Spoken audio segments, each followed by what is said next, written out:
Kadang yang bikin antrean panjang bukan jumlah jamaahnya, tapi tangan-tangan yang ikut memotong barisan.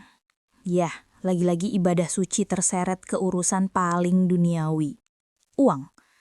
KPK kini mendalami dugaan korupsi kuota haji 2023-2024 yang disebut mengalir ke oknum di Kementerian Agama.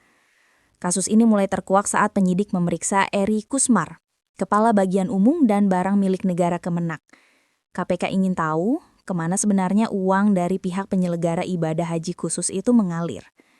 Menurut juru bicara KPK Budi Prasetyo, penyidik tengah mendalami dugaan aliran dana dari PIHK kepada oknum-oknum di Kemenak, dan prosesnya masih jauh dari selesai.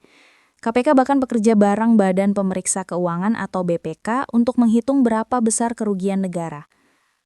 Lebih dari 300 PIHK dari seluruh Indonesia sudah dipanggil untuk dimintai keterangan.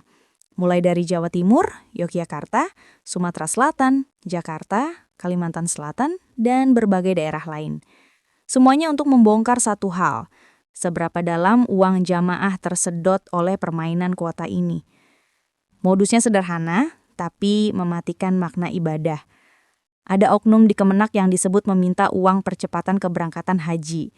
Padahal jamaah yang seharusnya menunggu 1-2 tahun dijanjikan bisa berangkat tahun itu juga, asal tentu saja mau bayar.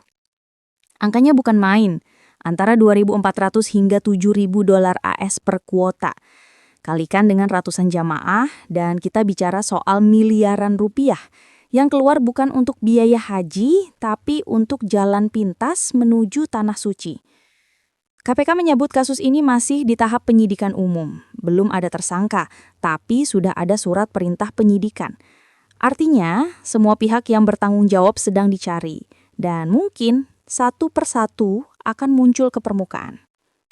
Dari perhitungan awal, kerugian negara mencapai lebih dari 1 triliun rupiah. Dan itu baru sementara.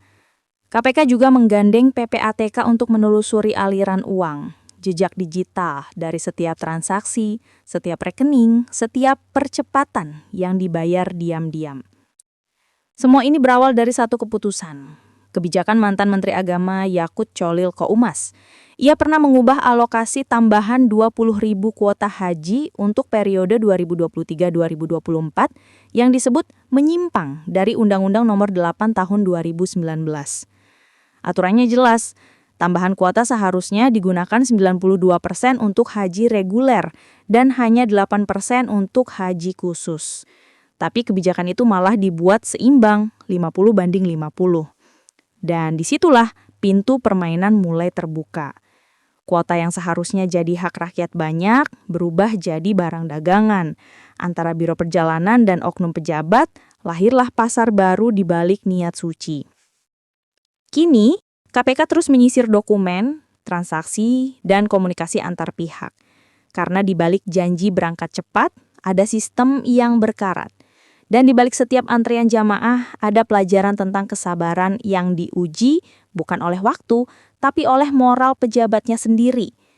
Akhirnya yang dipertanyakan bukan hanya siapa yang korup, tapi juga apa yang tersisa dari kesucian ibadah ketika kuotanya bisa dibeli. Gimana menurut kalian? Tulis pendapatmu di kolom komentar.